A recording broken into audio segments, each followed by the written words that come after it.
What is going on, everyone? Today we're going to be installing a set of LED fog lights in this 2018 Jeep Compass, courtesy of Auxito LED. As long as you have a 2017 to 2021 Jeep Compass, the fog light replacement steps in this video should be identical to your vehicle. This is the kit we're installing today. I'll link Auxito's website down in the video description if you want to check them out. You just search by year, make, model, and it'll tell you which bulbs you need for your vehicle. As you can see, there's a plethora of different bulb options and color options. I believe for this specific vehicle, for the fog lights, they offer a yellow, an ice blue, and a cool white. So I opted for the yellow just because there's some sort of science behind it. You can look up on your own time, but yellow is just the preferred color for a fog light for optimal performance. So we have the bulbs themselves, and included with the bulbs will be product specification sheet along with installation instructions. But we're going to show you a how-to visual installation video today. We're going to get started on the installation here, and then I'm going to show some before and after clips of the stock bulbs versus the Auxito ones.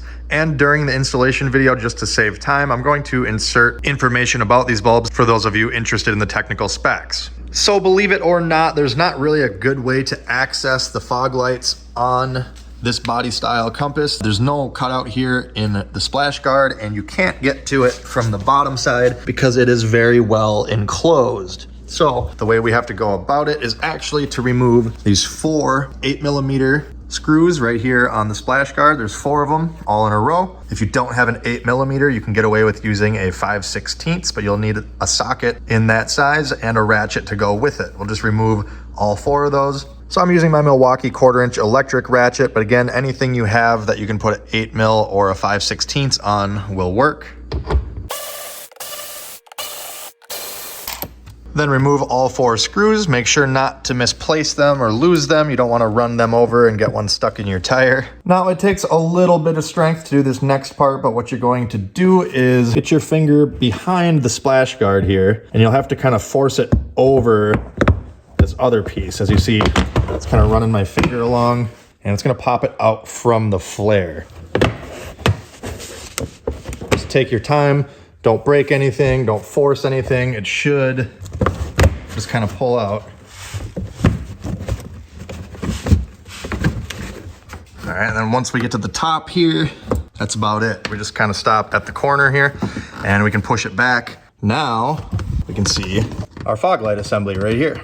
I recommend, I don't know, a zip tie or bungee cord or sticking something in here. Anything to help you kind of hold this back while you're working in there would be nice, but you can use one hand to hold this and one hand to do the bulb, as long as you got a light in there so you can see. And it doesn't really seem to matter which way you turn the wheels, but I recommend you start your vehicle and turn the wheels all the way to one direction, then shut the vehicle off before you start removing the screws, just to make it easier and easier to access the light afterwards. All right, so I've just jammed a little work light in there. It is jamming the splash guard and holding that for me. At the same time, it's giving me some light. Here is the fog light, and I'm just gonna reach up underneath, rotate counterclockwise, about a 1/4 of a turn, and then once it's loose, you'll just kind of gently wiggle and pull it out. Once the bulb is physically out of the housing, you'll see on the electrical connector here, there's one little black tab, and then on the other side, there's another one. We need to spread both of these apart to unplug the bulb.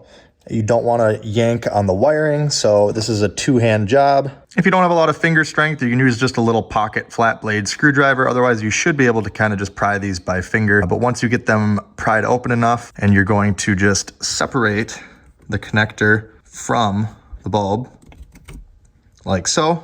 You also do not want to touch the glass. It doesn't really matter if you're going to throw the old ones away, but it's a good idea not to touch the actual glass or the LED filament on your bulb, just because the oil from your fingers and your skin can cause a hot spot on the light and cause it to burn out prematurely. So just a good habit not to grab it there. Also, you want to make sure you're doing this when the lights have been off for a while so they're cool. You don't want to burn yourself on them. In addition to the other specs I'm putting up on the screen, I just wanted to kind of show you guys this visually. If you compare the mounting surface of the Auxito to the mounting surface of the factory one, and then you measure the distance up to the diode here, you'll see it is the exact same distance, 1-to-1 ratio, to the factory bulb, where the primary element is right there. That's important because when you get an LED that is positioned differently than where this element is, that's where you start to get funky beam patterns and people start to flash you because the light is not aimed correctly anymore because you've changed the bulb position in the housing. This is why a 1-to-1 ratio bulb like this, where it's the exact same dimensions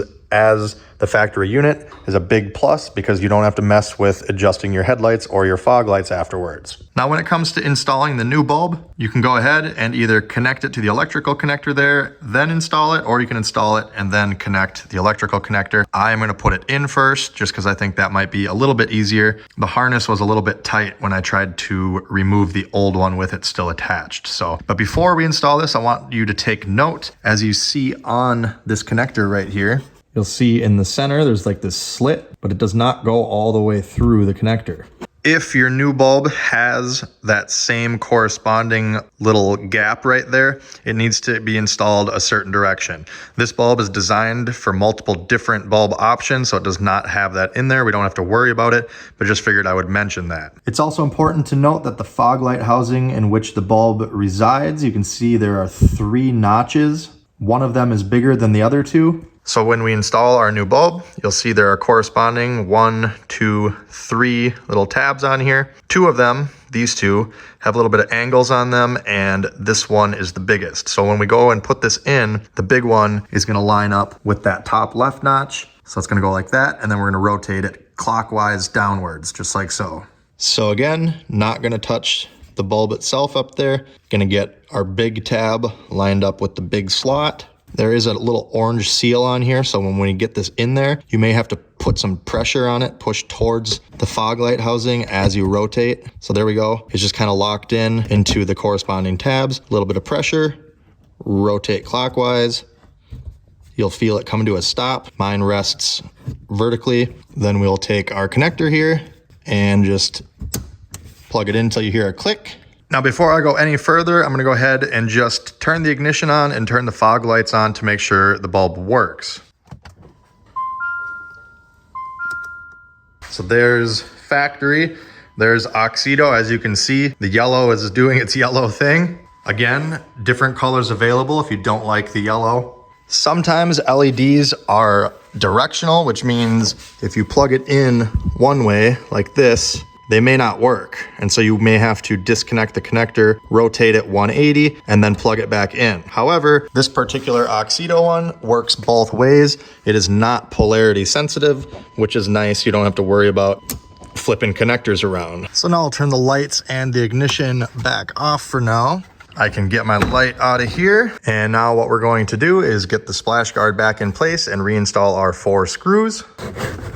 Should be able to just kind of push it back up. You just need to get it tucked under the little fender flare here.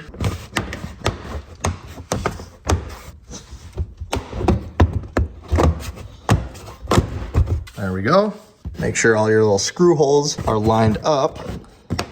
See here, I gotta push up just a little bit more, and then I can pinch it in, and there is our threaded nut for our screw. So you may have to kind of do this number to get everything to line up. Put one in at a time and don't tighten them fully. Just get them all started, then tighten them all down.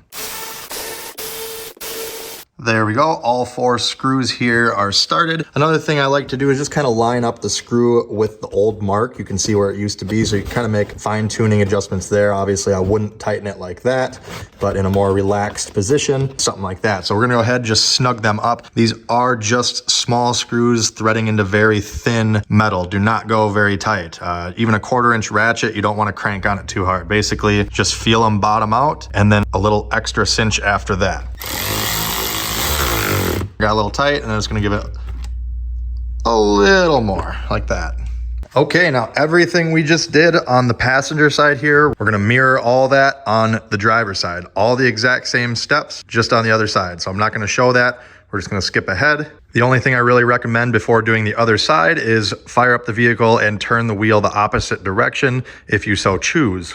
Before I change the other side quick though, I just wanted to show one more side-by-side comparison between the Auxito 3000K yellow fog light and the factory halogen. I'll also show a clip real quick outside in the dark of the 2 side-by-side. So here is fog lights only, and the yellow Auxito is completely taking over the factory one. Not only with its color, but also you can see the passenger side where the Auxito is actually goes a little bit farther as well. All right, there we are. Driver's side all put back together. Like I said, same exact steps as passenger side. Give you a little quick look there, what it looks like outside the vehicle, and we'll get a shot real quick outside to wrap up the video. Okay, and here's both fog lights, the Auxito 3000K yellows. Headlights are off right now. It's already pretty good visibility. Another thing I want to point out, there's no errors on the dash, anything in regard to the electrical system or anything. There's no flickering, no warnings, so that is much appreciated.